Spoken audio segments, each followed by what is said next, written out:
Iya, sebenarnya kalau role saya biasanya entrepreneur, investor, content creator, itu 3 hal. Tapi kan selain itu juga as a mother, as a parents, ya kan. Tapi mungkin kalau dari saat ini sih, semuanya masih tetap dijalankan sesuai dengan porsinya. Dalam arti masih tetap as a entrepreneur, kita juga masih tetap mengembangkan bisnis-bisnis baru, mempivot beberapa bisnis-bisnis yang mungkin sebelumnya kita kan 100% offline, cuma gara-gara pandemi kan kita harus beranjak ke arah online dan digital juga. Betul. Terus as a content creator juga kita masih terus memproduce konten-konten positif juga. Jadi masih tetap, ya bersyukur sih masih tetap bisa produktif.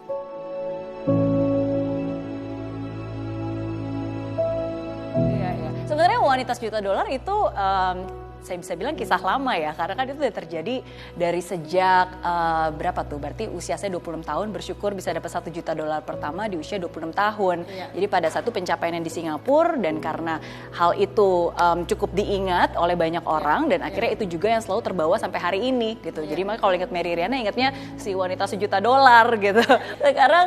Sekarang mungkin lebih jutaan impact untuk Indonesia lah, itu yang menjadi my life purpose. Of course kalau dibilang waktu kecil cita-citanya apa, nggak pernah kepikiran jadi pengusaha. Cita-citanya jadi insinyur elektro sebenarnya. Terinspirasi sama papa waktu itu kan, insinyur elektro. Terus bukan berasal dari keluarga yang kaya raya sampai kayak konglomerat, itu juga enggak.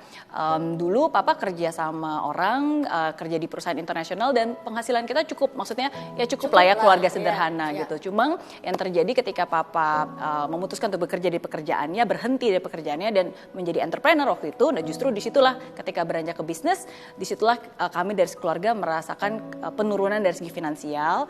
Terus ditambah ada kerusuhan, ditambah ada krismon, jadi ada banyak hal yang terjadi. Dan nggak pernah kepikiran bakalan sekolah di luar negeri, nggak pernah kepikiran bakalan punya bisnis sendiri, apalagi punya bisnis di luar negeri gitu.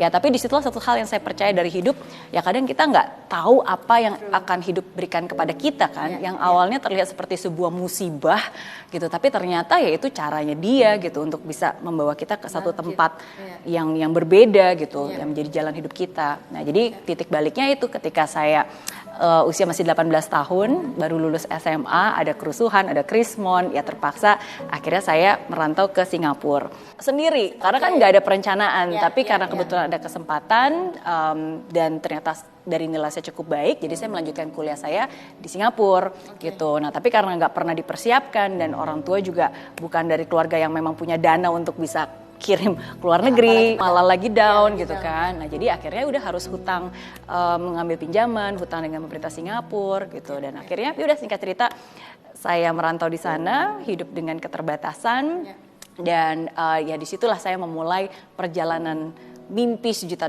saya, yang pada saat itu awalnya saya nggak tahu harus ngapain, nggak tahu harus mulai di mana. Yang awalnya mungkin saya merasa berkekurangan, nggak bisa bahasa Inggris, ya kan, uang juga kurang, penampilan juga kurang, kepercayaan diri juga kurang kayak saat itu gitu kan. Dan pada saat itu juga lebih sering menyalahkan keadaan gitu. Namanya juga anak remaja masih labil, tiba-tiba sendiri kan. Nah tapi disitulah ya saya merasa Tuhan masih menolong saya, mengingatkan saya akan arti hidup yang sesungguhnya, bahwa saya mampu, saya bisa.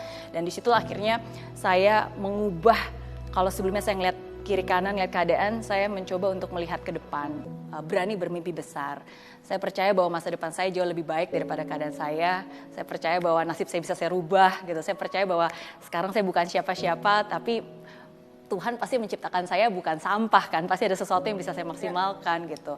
Nah jadi berawal dari ulang tahun ke-20, saya punya mimpi dan saya buat target, pokoknya sebelum saya ulang tahun ke-30, saya harus sudah punya kebebasan finansial, bayar hutang, jadi orang sukses, jadi orang berhasil gitu. Dan saya janji, pokoknya kalau saya balik ke Indonesia, saya harus kembali jadi orang yang sukses gitu. Ya udah berawal dari mimpi itulah, tapi ternyata mimpi itulah yang menyelamatkan hidup saya, mimpi itulah yang memberikan saya kekuatan, mimpi itulah yang memberikan saya harapan, dan mimpi itulah yang akhirnya sungguh-sungguh bisa menjadi kenyataan dalam hidup saya, gitu.